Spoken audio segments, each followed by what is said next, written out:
Olá pessoal, eu, professor Wilson Cândido, voltando com uma nova série de vídeos. Mais estímulos, mais possibilidades. E iniciando essa nova série de vídeos, a gente vai começar falando sobre um tema muito interessante para todas as práticas de intervenção, onde se faz necessário compreender sobre comportamento, sobre alterações comportamentais. E esse primeiro vídeo trata hoje da psicopatologia e a importância das funções psíquicas. Começando a entender essa nomenclatura psicopatologia como um ramo da ciência que trata da natureza essencial do adoecimento mental, abordando suas causas, abordando as principais mudanças de ordem estrutural e, logicamente, mudanças de ordem funcional que podem estar associadas aí a essas condições de natureza emocional, tratando principalmente de suas formas de manifestação. Entendendo nesse contexto que quando eu falo de psicopatologia, eu estou falando sobre o estudo de fenômenos anormais ou mórbidos ou patológicos em sua essência. Lembrando sempre que é importante valorizar esses fenômenos, interpretar como e por que eles acontecem, compreendê-los ou ainda explicá-los através dos diversos conceitos que a gente tem tratado ao longo desses vídeos e, de fato, esses conceitos possam ser utilizados para nos orientar e para nos encaminhar para as melhores propostas de intervenção. Então, de ordem geral, a psicopatologia ela é um conjunto de conhecimentos sobre o adoecimento humano, especialmente de ordem mental, mas que não pode ser tratado de forma desvinculada das suas vivências familiares, sociais, dos seus padrões de comportamentos ou do padrão de comportamento que é imposto como normalidade e do próprio estado mental que cada sujeito, na sua singularidade, apresenta. Quando a gente fala de psicopatologia, logo nos vem aí um termo muito usual na psiquiatria, que é função ou funções psíquicas. Que se a gente for fazer uma analogia entre psiquiatria e neurologia, a psiquiatria trata diversas funções importantes como funções psíquicas e a neurologia trata as mesmas funções como funções cognitivas. Então a gente vai entender aí que são termos que se apresentam com diferentes nomenclaturas na ordem psiquiátrica e neurológica, mas que na sua forma conceitual são os mesmos conceitos, tá? Então vamos nomear aqui as principais funções psíquicas que vamos tratar de apresentar como importantes no sentido de que a perfeita integridade entre todas essas funções faz com que sejamos sujeitos sociáveis, sujeitos ajustados ou autoajustáveis, de acordo com cada cultura, com cada demanda, com cada grupo onde a gente esteja inserido.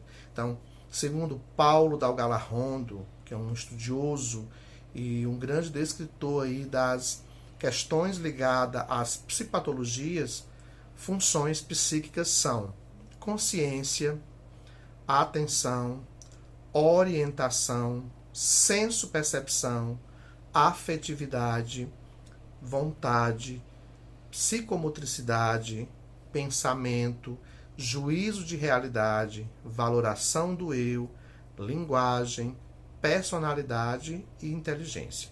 Algumas dessas funções, elas ainda podem se subdividir em outras. Então a gente vai dizer que são funções chamadas de funções psíquicas importantes para todo o nosso pleno e global desenvolvimento.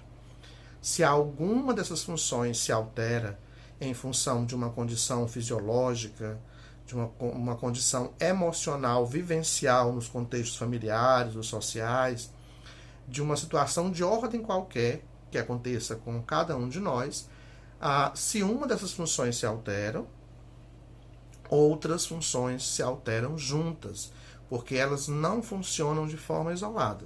Elas funcionam agregadas Daí, quando uma está em prejuízo, pode acontecer prejuízo em outras funções. Se a gente observar bem a atenção, a afetividade, vontade, psicomotricidade, pensamento, linguagem, inteligência, orientação, consciência, que a psiquiatria trata como funções psíquicas, a gente vai voltar rapidamente a lembrar de alguns conceitos que a gente conceituou e tratou como funções executivas, cérebro social, organização das áreas cerebrais para nos dar capacidade de ajustamento social e comportamental. Então, eu estou falando de funções psíquicas, mas estamos nos referindo às mesmas condições que a neurologia chama de funções cognitivas superiores, funções mentais superiores, que é a mesma coisa, só que tratada de forma diferenciada de acordo com os grupos que estudam.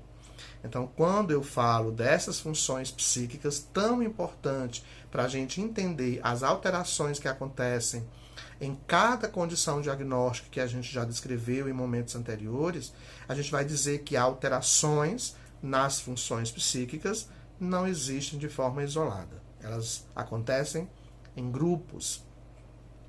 É sempre a pessoa em sua totalidade que pode adoecer nesse contexto de ordem emocional, afetiva, comportamental, e não uma parte dela isolada. Portanto, mais uma vez, as funções se alteram e se alteram juntas, uma em maior destaque do que as demais. A significação dos fenômenos que levam a essas alterações é mais importante do que a mera descrição dos sintomas.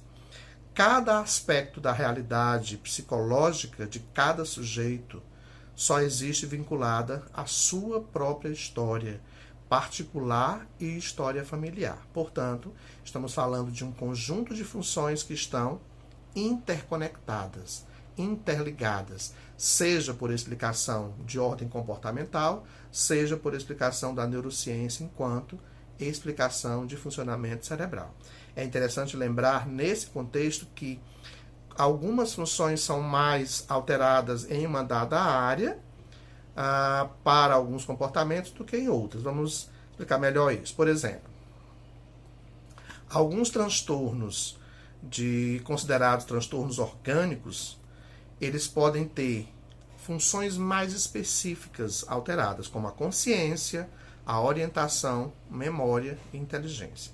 Transtornos considerados de ordem afetiva alteram de forma mais significativa as funções afetividade, volição ou vontade e funções ligadas à psicomotricidade. E os transtornos considerados psicóticos, eles alteram a capacidade senso-perceptiva, o pensamento, vivência de tempo e espaço, juízo de realidade e vivência do eu.